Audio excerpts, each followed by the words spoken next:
Hello and welcome to another episode of Swim Sets by the Pool. This is the podcast where you get free swim workouts and tips that help you swim better. My name is Nathan Cohen. I'm a professional triathlete and I just love swimming. With me is Kyle Brill, former D1 swimmer. Now he's a triathlete. He's over on the dark side. Kyle, how you doing? Doing great. Really enjoying the biking and running, and yeah, glad to be in Santa Barbara during a wonderful time of the year. So, yeah, Yeah, doing man. awesome. Dude, the weather's been rough lately. It's been like 65, 70 most days. Yeah, man, it's been 80 up here. I don't know. Yeah, you guys got it cold over there. Yeah, so cold. Our outdoor pools, man, just yeah, it's tough. I like no, it's fine. It's so good. Honestly, California is the best. You guys come visit us. If you guys ever want to come out to California, DM us. We'll do a swim set with you. It'll be good. It was great. Yeah, I went on a run on the beach today, and I took my shoes off and was barefoot, and then I was like, man, I'm overheating. So then I just waded into the water, and it was like super clear, and I was just like hanging out there swimming for like 5 minutes, Did you and I was actually just get in the water? Yeah, I know. I like just Oh, floating around, and I'm dang. like, and then I looked, and I'm like, man, it's the middle of December. What am I like? How am I doing this right now? I'm like, this is not right. Like most people are Yeah. in for Christmas, and yeah. So I'm very Yeah. very blessed to be be on that end of it. But I like to do when I'm in town, I like to do a New Year's Day swim around the Ventura Pier. It's only like 500 yards or meters or whatever. But it actually might be a little more. It might be 800. Whatever. It's not that long, but I usually do it like no wetsuit, just in a Speedo, New Year's Day, and have some nice, hot coffee after. It's so fun. But yeah. sounds awesome. Yeah, just don't get stuck on the fishing hooks on that No, pier. I do a wide turn. Oh, Yeah, good, yeah. smart call. Yeah. Yeah, yeah. Also it's New Year's Day, so not a lot of fishers are out there, fishermen. No fishing for New Year's resolutions, I guess. I think they're just hungover, from the parties. Maybe so. Yeah. Yeah. Um, anyways, we're gonna get into a nice little holiday set, one that Kyle has done in the past. This is actually a set I've never done.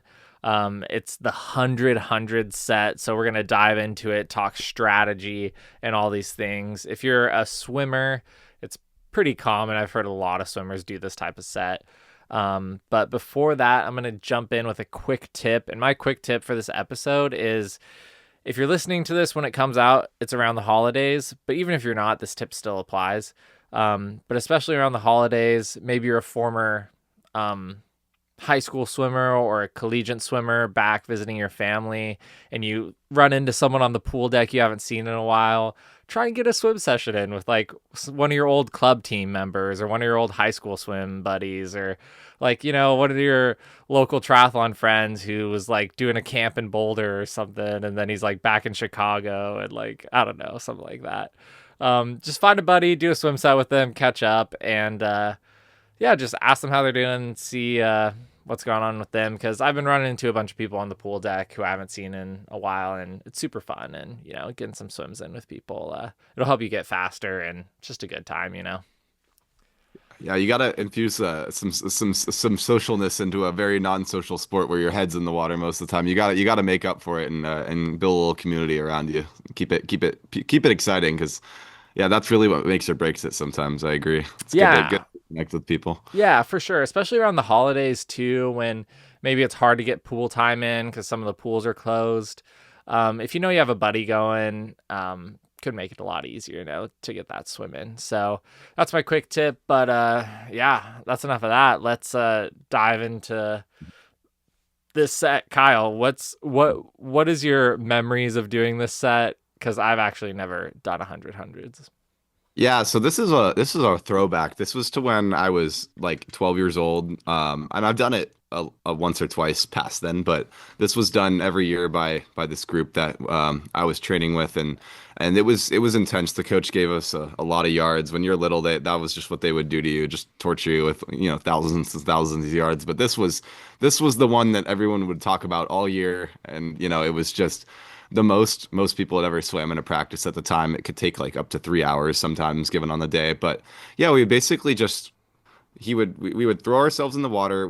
There was about 30 or 40 of us total. We would all get in different lanes based on our pace, and it could get really finicky. Like I think 105, there was one guy that made 105 when he was 12, which was crazy for 100 100s. But most of the time we would group up in groups and we would rotate between who was leading during the set, and we would just push off right behind each other and make like a big train. So in a way it was like kind of like open water practice because we did a lot of open water at that age too, and we would just hold on for dear life for 100 100s. And yeah, missing the interval was really bad. Like you were supposed to pick an interval you knew you were going to make all 100 100s on, or there was like a punishment for it.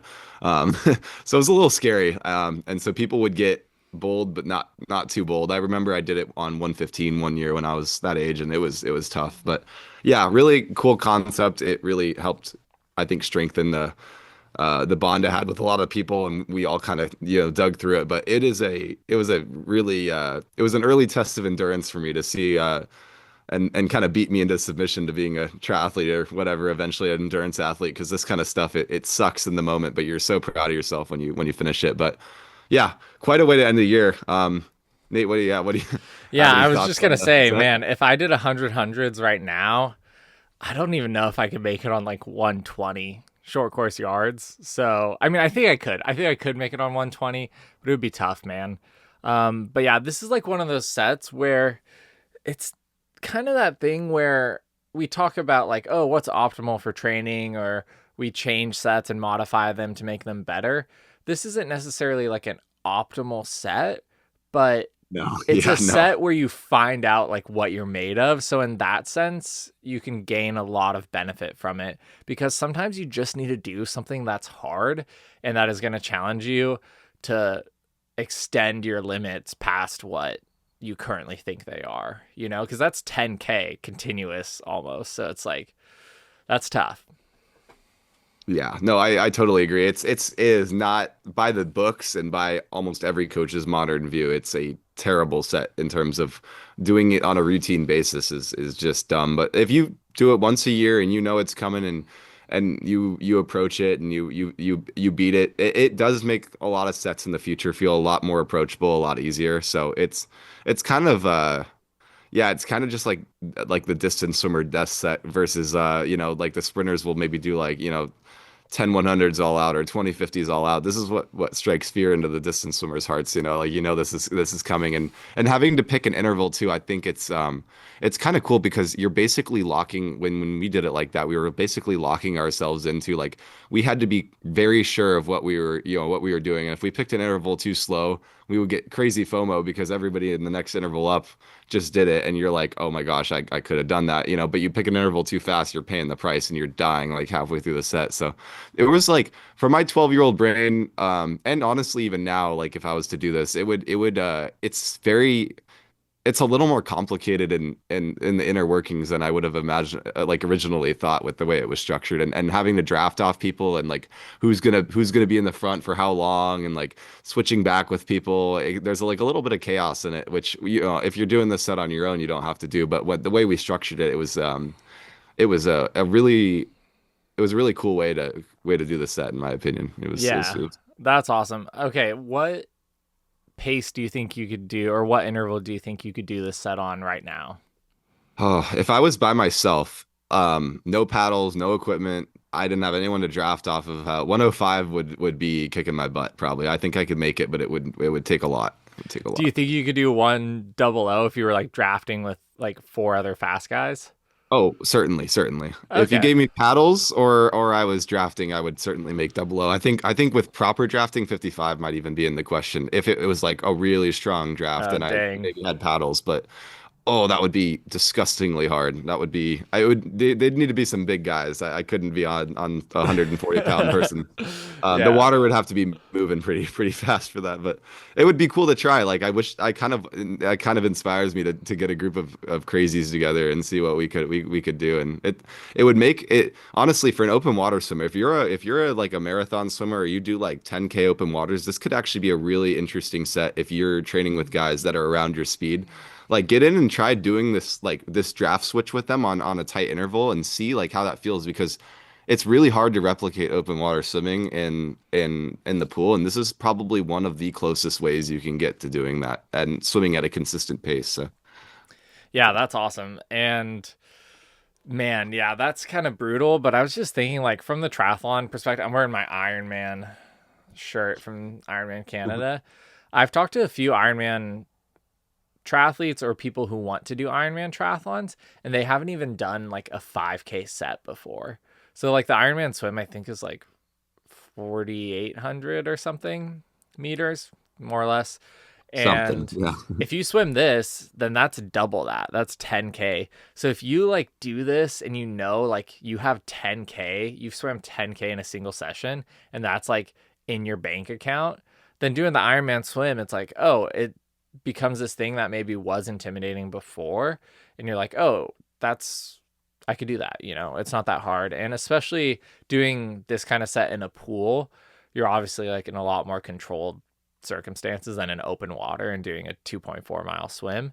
But it's still like knowing you've gone that distance. I think could be good for Ironman training. Obviously, don't do this like every single month, even, or certainly not once a week.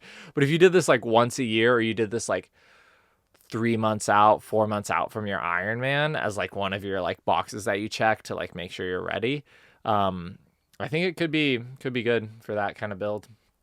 Yeah, totally. And I think it's kind of a novelty set too. It's like when people ask you, a lot of non-swimmers will come up and be like, "Hey, what's the hardest set you've ever done? Or what's the longest set you've ever done?" You got to have one to pull out. You can't be like, "Oh, I did this one that was like 3 200s and blah blah blah blah blah." Like they'll lose their train of thought halfway through your sentence. They don't care. I swam Just be like, 10K in one "Yeah, session. I did 100 100s," and they'll be like, and that'll get them. That'll then you're throwing it back in their court. Like it's just nice to have a very simple cut and dry. I did that.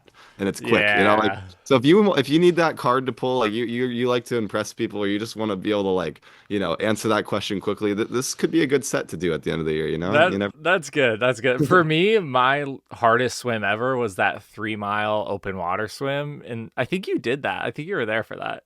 Oh yeah, I think so. I Um, think I saw you there. this is a before Ironman Canada. I did no wetsuit and I almost got hypothermia. I was so cold. I just wasn't ready for that kind of. It was like it wasn't that bad. I think it was like 58 the water temp.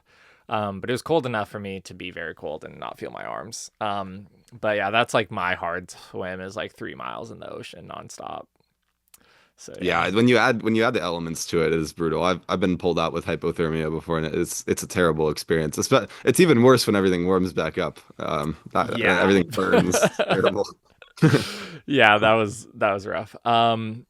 But yeah, I mean that's pretty much it, you guys. That's the whole set. If you want to try this, or even like if 5K is a long set for you, do 5100s, and try that, and just see like whatever your limit is. Like if the longest set you've ever done is 3K, then like push yourself and try something a little bit longer. Yeah, Um, do 30 and do a warm down. There you go. You beat your best. It's like yeah, exactly. But sometimes you just got to get out there, find out what you're made of. And that's what this 100 set is all about. So I hope you guys gleaned some information from that. Kyle's got a hot take to close us out for oh this yes. episode. This might be controversial, you guys, but take it away, Kyle. Yeah, yeah. Normally we don't talk about our hot takes before the podcast. We surprise each other, but I think Nate inspired me to say this, and I'm a little scared too because this is the goat I'm talking about here. But Michael Phelps swimming every single day for 5 straight years is complete stupidity in my opinion. For the average person, for the elite swimmer, for pretty much anybody. I think it's a cool concept and it really puts into perspective how hard Michael Phelps trained. But in terms of it being a good idea, I think it's a terrible idea. Like there had to have been days where it was a holiday, he needed to hang out with his family. He was so sick he could probably barely get up. Like out of those 5 years, there had to have been a day where it would have been more beneficial to like not swim than to even try to get your butt over to the pool. So I think it's really stupid. I would hope maybe Michael Phelps would agree with me in hindsight now, but I'm gonna just say it. I'm not nearly as fast as him, but that was a dumb idea. Yeah. Yeah, That's and not it. I'll back Kyle up on this. To put it into context too for people who aren't like as familiar with how long Michael Phelps' career was, he went to 5 Olympics. So if he swam every single day for 5 years without taking any breaks, that's only like one Olympic cycle. So obviously, like there were other years where he took at least one or maybe a couple days off during that year where he still had great success and got many gold medals. So like I was saying, Michael might agree now looking back on it. But if you think like this is the way that I need to get better, I need to swim every single day for as long as I possibly can. It's not the way. You're copying the wrong stuff. So yeah, that's how we're gonna close out Yeah. this pod. Yeah, remember burnout exists, you guys. Don't your mental health needs to come first. If swimming every day for 5 years is gonna do some deplorable things to your body and your mind. So just yeah, beware. Anyways, thanks for listening to this episode, you guys. Share it with your favorite swim buddy. Subscribe to our YouTube channel if you've made it this far. And yeah, we'll see you guys on the next one. Peace. Peace.